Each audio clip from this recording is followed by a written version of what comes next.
Are के त्यागी, Ghaziabad, NCR Delhi. ओम सच्ची जनवाणी नमे चैनल को पर आपका स्वागत है। Please subscribe it. चैनल को सब्सक्राइब करें, वीडियो को शेयर, लाइक, कमेंट करें, शेयर करें ताकि अधिक से अधिक साथियों लोग मोबिलाइज और मोटिवेट हों और हमारे मुद्दों पर विचार कर सकें और उनमें संगठन के हिसाब से कार्य कर सकें और बैंक पेंशन एक्टिविस्ट की बातों को ध्यान कर सकें। ये to all sections of society, all sections of political party तक जाए, टू पब्लिक एट लार्ज तक जाए एंड गवर्नमेंट तक जाए, तो इसलिए आप इसे अधिक से अधिक करें। ओम नमः शिवाय, ओम नमः भगवते वासुदेव, नमः श्री कृष्ण हरे, ओम नमः। और आइए श्री गणेश करते हैं इस वीडियो का। ओम नमः गणेशाय। तो इसमें मैं आपको ये बताऊंगा कि मैंने श्री गिरीश आर्य जी हैं, फाइनेंशियल सेक्टर के इंचार्ज हैं और नेशनल सेक्रेटरी हैं भारतीय मजदूर संघ से। उनको कई बार मैंने लेटर भेजे और पर्सनल एक बार मीटिंग उनसे की थी, NOBW से भी, BMS के सेंट्रल ऑफिस में हम 2 बार गए, दीनदयाल उपाध्याय नगर में दिल्ली। तो उन्हें मैंने फिर अभी भी भेजे थे कुछ चीज़ें और उनका आया कि अभी बजट में बिजी है फाइनेंस मिनिस्टर। हमने उनसे टाइम की मांग भी की थी, हालांकि धरने के बाद भी 1-2 दिन बाद टाइम निकला तो उसमें उनको हम मेमोरेंडम देंगे, वो एक अलग बात है। पर ये मेरे इशूज़ हैं धरने से, कुछ इनमें अलग भी हैं। ये क्या है, I think you would have read it, जो लेटर्स मैंने भेजे थे मैंने उनको लिखा। I sent on WhatsApp hard copy in meeting with you, hard copy भी दी थी इनको। These are our issues.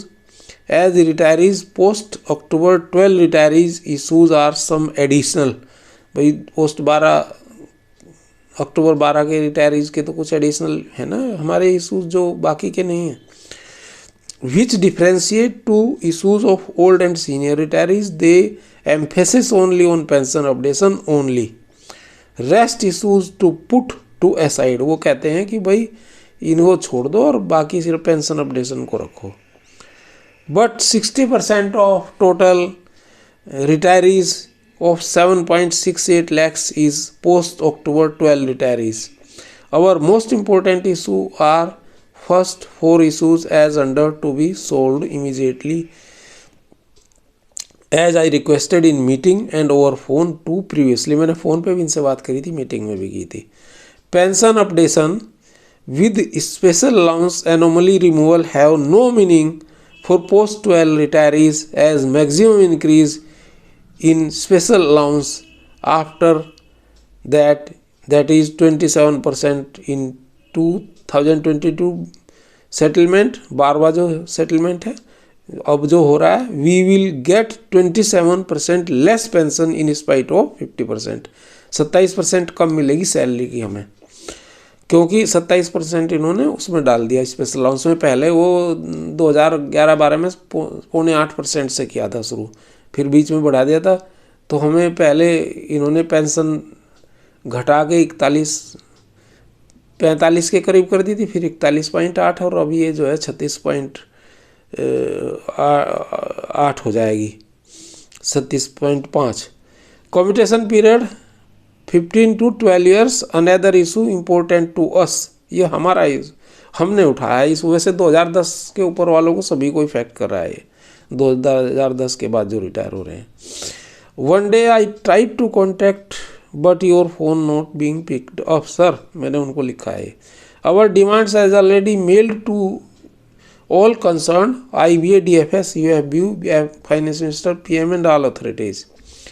Number 1 है इसमें pension updation on RBI lines as done in RBI and NABARD। Number 2 removal of special allowance anomaly retirees with effect from 1 November 2012 onwards, superannuation benefits, calculation of pension and gratuity on special allowance with effect from 1 November 2012 retirees onwards।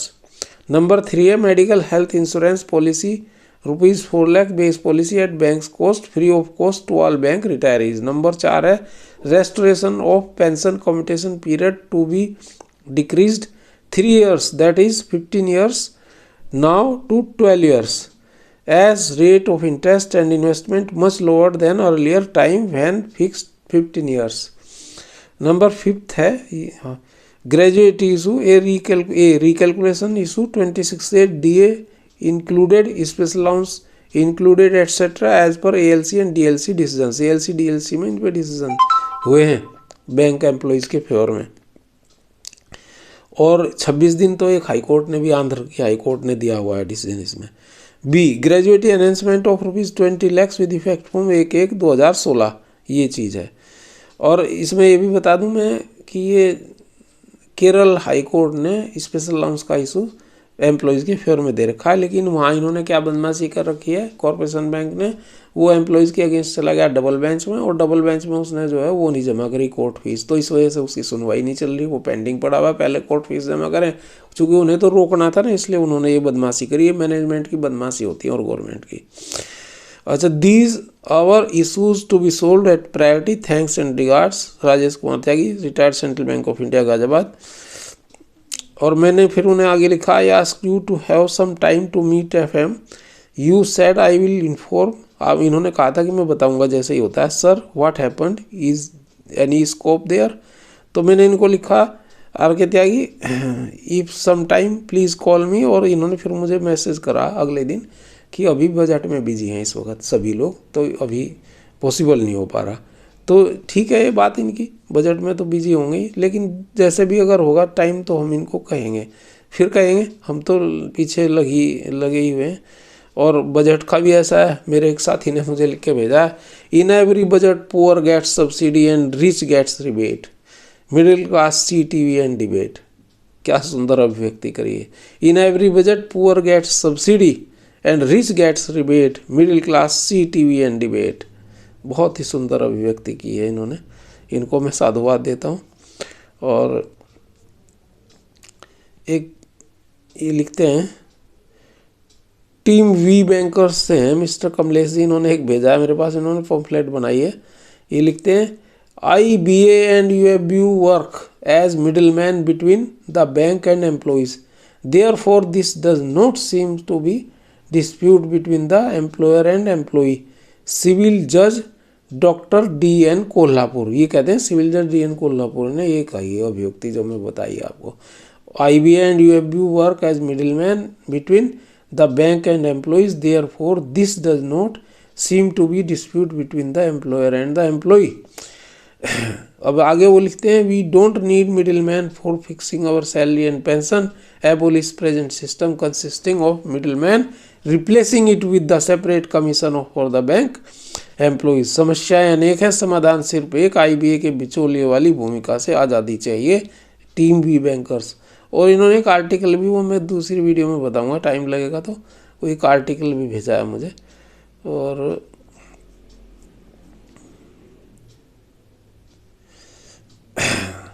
धरने के लिए मैंने पहले ही बताया था, अब मौसम से क्या घबराना, हमें हर हाल में जंतर मंतर है जाना, वक्त की नज़ाकत को समझो, 4 फरवरी चूक न जाना, be united to protect our rights, ये तो मैंने आपको बता ही दिया था। एक और बता देता हूँ मैं इसमें ही, साथियों उल्टी गिनती खत्म होने वाली है, अगली सुबह आने वाली है। अगली सुबह कौन सी? जो कल को धरना है 4 फरवरी को, वो उल्टी गिनती खत्म होने वाली है। हमें नई सुबह की शुरुआत करनी है। कल हम सब जंतर मंतर पर जुटेंगे। हम सभी एक दूसरे से अपरिचित हो सकते हैं, लेकिन हम सभी की पहचान और नामकरण एक है, हम हैं बैंक पेंशनर्स। बैंक पेंशनर्स की दुर्दशा के लिए 3 बड़ी यूनियनें जिम्मेदार, जो 3 दशकों से अधिक समय से IBA के साथ गठजोड़ में पेंशन संशोधन को दरकिनार कर रही हैं, और उनके साथ IBA और DFS। धरने का उद्देश्य पेंशनर्स के साथ हो रहे अन्याय के खिलाफ आवाज़ बुलंद करना है। धरने का उद्देश्य सरकार के हस्तक्षेप तथा मुद्दों के समाधान की मांग करना है। हम सरकार से मांग कर रहे हैं। अब सरकार सार्वजनिक बैंकों की स्वामी है, स्वामी तो वही है। यह सरकार का भी दायित्व है कि पेंशनर्स के साथ हो रहे अन्याय और अनदेखी का संज्ञान ले, मैनेजमेंट को अन्याय करने से रोके तथा पेंशनर्स को उनका हक दे। आशा करते हैं सब अच्छा होगा, हम जीतेंगे। जिन लोगों ने प्रधानमंत्री को अभी तक मेल नहीं किया, वो कृपया उसे आज अवश्य भेज दें, क्योंकि मेल भेजने भी धरने से जुड़ा कार्यक्रम है। ड्राफ्ट लेटर संलग्न है और ये भेजा है इन्होंने, और हमने ये सभी ग्रुप्स में भेजा और सबको बताया, और आज बहुत से मेल करवाए, कल भी हमने काफ़ी सारे मेल करवाए थे। खुद तो हमने भेजा ही है, हम तो भेज दें ही। खैर तो और कई सारे अखबारों में धरने का समाचार छपा हुआ है साथियों। और सभी को नमन, क्रांतिकारी अभिवादन। रिटायरी साथियों को, रिटायरी लीडर्स को, बैंक पेंशन एक्टिव्स को सभी मंगल में रहें, सपरिवार स्वस्थ रहें, प्रसन्न रहें, संपन्न रहें। जय भारत, भारत माता की जय, वंदे मातरम। Thank you.